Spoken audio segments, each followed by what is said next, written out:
प्रत्येक गाँव किसी ना किसी स्वतंत्रता रही से गाँवर ना हो कि सामाजिक चलनी संस्कृति और परंपरा को जनमानस विदित करने प्रयास करुछि कलिंग टीवी। आसंतु गाँ लाइव रे एबे देखिबा हमरो स्वतंत्र उपस्थापना एई हमरी गाँ।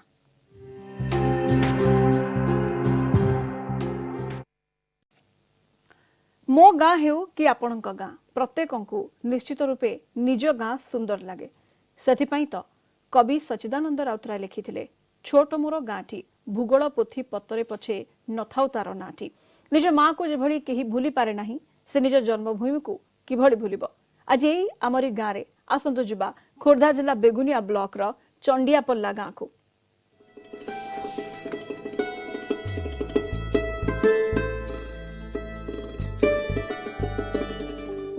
गाँ पोखरी आ गाँ बरगछ दे गाँ को परिचय आमरी गाँ रे आज आसी पहुंचीचु बेगुनिया ब्लॉक चंडियापल्ला गाँ रे आ देखिबा गाँ रो कौन रही संस्कृति आ कौन रही परंपरा। चलते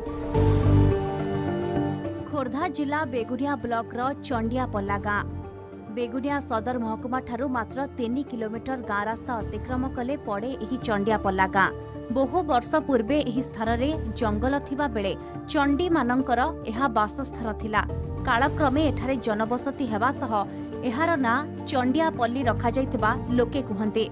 प्राय 1200 लोक बसवास करुथबा एही गाँ रे अधिकांश चासी मूलिया श्रेणीर। गाँर समस्त बासिंदा सरकार को अनुदान रु कोठाघर सुविधा पाइथिबा बेले गाँ रे पक्का रास्ता मध्य अछि। आम गाँर नाम काहे चंडियापल्ला हला बहुत जंगल थिला चंडी बास करुथिले किंतु ग्राम निर्माण हबारु चंडी सब पड़ेले नाटी है चंडियापल्ला।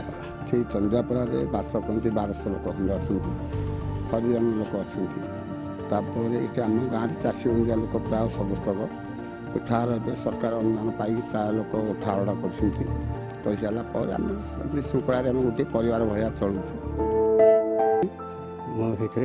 जीवन जीविका। गाँर महिला माने बेस आत्मनिर्भरशील। गाँव में छोट मोट दुकान करी परिवार प्रतिपोषण रे सहायक हेबा सह स्वयं सहायक गोष्ठी गठन करी सरकार को विभिन्न योजना मान हाथ को नहीं होई पारिछंती आत्मनिर्भरशील। माने ये गाँव रे दुकान दे छोट पान दुकान दे देगी आउ चलुची छोट छोट पिला नहीं आम ग्राम रे जो गरीब माँ मान को नहीं गोटे सर्वे करा जायथिला सेथुरु आमे गरीब लोक माने सब 1 रु 10 जन कि 10 रु 15 जन भीतर स्वयं गोष्ठी गठन करिछु। कलिंग टीवी रही कार्यक्रम गाँ गाँव में जाकि सब विभिन्न कलाकार मान परिचित करवा गाँव ऐतिह्य को चिन्हवा संस्कृति चिन्हवा गाँव जो जीवन जीविका एगुड़ा सब चिन्हवा बहुत उच्चकोटीर होया द्वारा निश्चित ओडिशार तो जहाँ हम लोक मानकर बहुत उपकार हम धन्यवाद दूची। पिलांक पाई गाँव में रही प्रथम रु सप्तम पर्यंत विद्यालय आउे पिलामानंकु हाईस्कूल पाठ पढ़ा पाई बेगुनिया जीवाकु पड़ी थाए।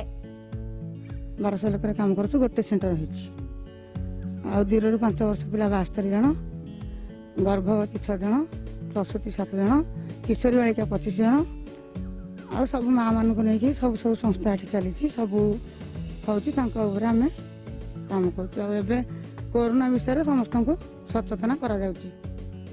जुआड़े बाहर को जी मास्क पिंधिकी जी हाथ साबुन धोइबे बा सानिटाइजर व्यवहार करिए दूरता रक्षा करके बसा बसी करिए मीटिंग मीटिंग बेसी करें जो बसबे हाथ छाड़ी बसबे।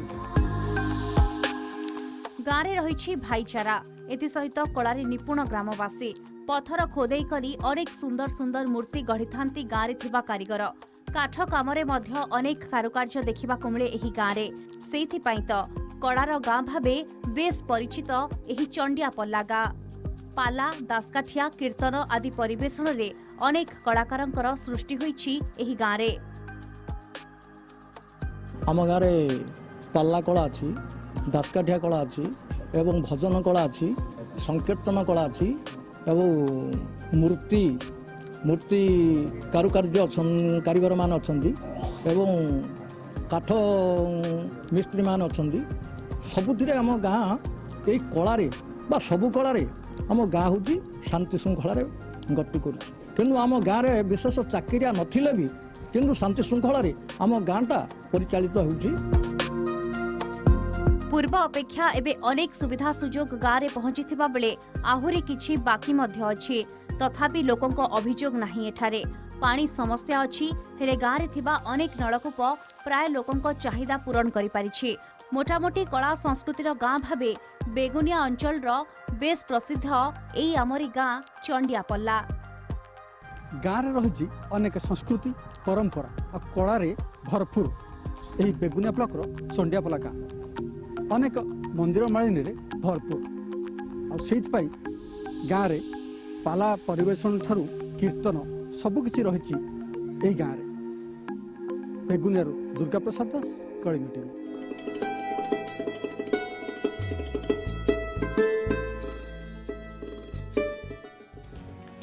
समस्या गाँ लाइव को ये रखुछु।